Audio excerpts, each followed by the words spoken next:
Di sini saya akan menjelaskan tentang pasar monopoli.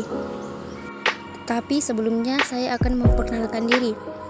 Nama saya Carmila dengan NIM 2004010011 dari kelas 2A dengan prodi Ekonomi Syariah.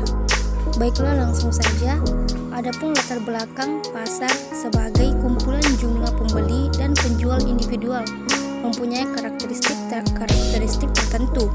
Karakteristik tersebut muncul karena masing-masing individu, pembeli dan penjual mempunyai perilaku individual yang berbeda pula.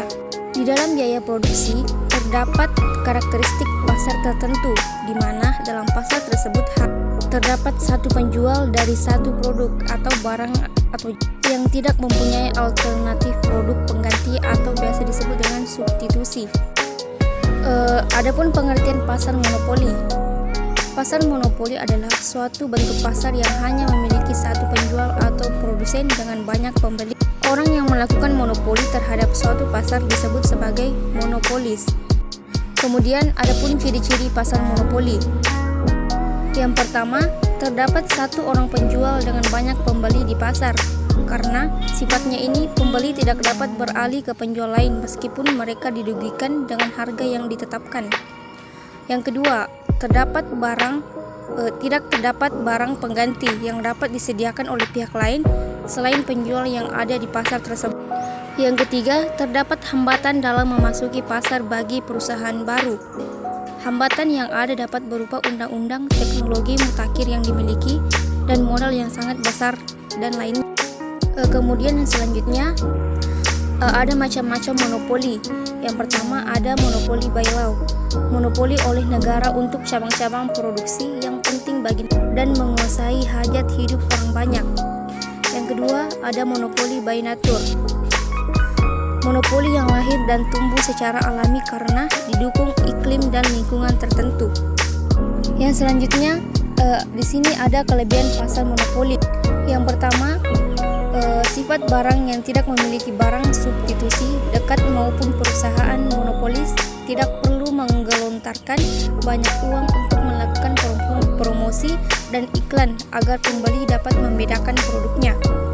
Yang kedua, pada monopoli secara alamiah, tambahan penjual justru akan membuat produksi tidak dapat mencapai skala ekonomi atau economies of scale, sehingga monopoli justru akan meningkatkan efisiensi dalam berproduksi.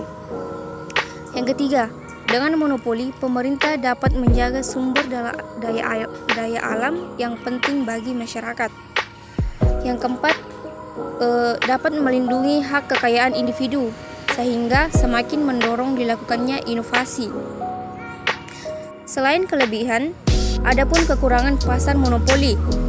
Yang pertama, karena produsen dapat menetapkan harga dengan mengurangi atau meningkatkan jumlah produksi. Dimungkinkan produksi tidak dilakukan secara optimal dan efisien. Yang kedua, pembeli tidak dapat berpindah ke penjual lain meskipun harga yang ditetapkan dirasa mahal.